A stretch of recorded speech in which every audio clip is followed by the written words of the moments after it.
Hello বন্ধুরা, তোমরা সবাই কেমন আছো? দেখো, চিংড়ি শুটকি দিয়ে আজকে আমি বাটা মশলা দিয়ে পুঁই শাক আলু চচ্চড়ি করছি। তো কড়াইতে তেল দিয়ে দিয়েছি। এই চিংড়ি শুটকি গুলো ভালোভাবে জল দিয়ে ধুয়ে লবণ হলুদ দিয়ে দিয়েছি। এবার কড়াইয়ের মধ্যে দিয়ে দেবো।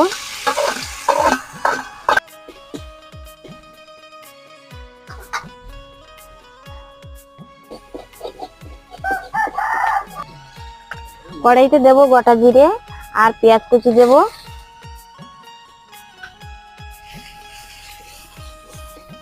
কেটে ধুয়ে রাখা আলু পুঁই শাক দেবো। লবণ দেবো, হলুদ গুঁড়ো, একটু লঙ্কার গুঁড়ো। এখানে বাটা মশলা দেবো, আদা রসুন জিরে আর শুকনো লঙ্কা আর সর্ষে একসাথে বেটে রেখেছি দিয়ে দেবো।